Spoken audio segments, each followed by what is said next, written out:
System math class में स्वागत है। आज जो है 6.1 का प्रश्न संख्या 2 लेकर आए हैं। एक हम बता चुके हैं पिछले वीडियो में। वह सबसे छोटी संख्या ज्ञात कीजिए जिसमें निम्नलिखित संख्याओं को गुणा करने पर पूर्ण घन प्राप्त हो जाए। यानी वह सबसे छोटी संख्या को ज्ञात करना है जिसमें निम्नलिखित संख्या से गुणा करने पर पूर्ण घन प्राप्त हो जाए। पहला है 2 का a, 2 का जो 1 है 243। इसको चेक करना है कि किस संख्या से गुणा करेंगे कि एक पूर्ण घन प्राप्त हो जाए। तो 243 का हम क्या करेंगे, अभाज्य गुणनखंड करेंगे। 243 लिख लेंगे, अभाज्य गुणनखंड करेंगे। 2 से लगेगा, 3 से लगेगा, 3 अठे 24, 3 एकम 3, फिर 3 से लगाएंगे 27 बेर में लगेगा, फिर 3 से लगाएंगे 9 बेर में लगेगा, फिर 3 से लगाएंगे 3 बेर में लगेगा, फिर 3 से लगाएंगे तो 1 बेर में लगेगा। लगेगा नहीं लगेगा। अब देखेंगे जोड़ा, एगो जोड़ा लग गया है, यानी क्या को 3 का एगो 3 यहाँ लिख देते हैं। 3 गुने 3, एगो 2 गो 3 गो 4 गो 5 गो, 3 गो हो गया, 3 गो 4 गो और 5 गो, एगो जोड़ा लग गया। लेकिन एगो जोड़ा और लगाने के लिए, जोड़ा नहीं मतलब 3 गो जोड़ा लगाने के लिए एगो 3 और आएगा। यानी 3 वह सबसे छोटी संख्या है, 3 वह सबसे छोटी संख्या है। इसका आंसर हो जाएगा, लिखना है यहाँ पे 3 वह सबसे छोटी संख्या है, 3 वह सबसे छोटी संख्या है जिसे 243 से गुणा करने पर एक पूर्ण घन प्राप्त हो जाएगी। तो इसका आंसर क्या हो जाएगा, 3। क्लियर? पहला प्रश्न समझ में आ गया होगा। दूसरा प्रश्न है 256।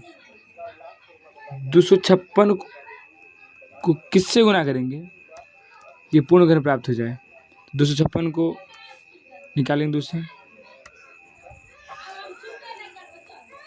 64 बेर में 32, फिर 2 से लगाएंगे 16 बेर में लगेगा, फिर 2 से लगाएंगे 8 बेर में लगेगा, फिर 2 से लगाएंगे 4 बेर में लगेगा, फिर 2 से लगाएंगे 2 बेर में लगेगा, फिर 2 से लगाएंगे 1 बेर में लगेगा। आप देखिएगा जोड़ा लगा, यहीं लगा लीजिए। एगो 3 का जोड़ा लग गया, फिर एगो 3 का जोड़ा लग गया, और एगो 2 और आ जाएगा तो 3 का जोड़ा लग जाएगा। तो एक कहेंगे तो 2 वह सबसे छोटी, इसका आंसर हो जाएगा 2 वह सबसे छोटी संख्या है जिसमें 256 को 2 से गुणा करने पर एक पूर्ण घन प्राप्त हो जाएगा। और हम जानते हैं 256 को 2 से गुणा करेंगे तो 512 प्राप्त होगा। ठीक है, तो अगला है 72। अब अगला क्वेश्चन है कि वह सबसे छोटी संख्या ज्ञात कीजिए जिससे निम्नलिखित संख्या को गुणा करने पर पूर्ण घन प्राप्त हो जाए। 72 का अभाज्य गुणनखंड कीजिए।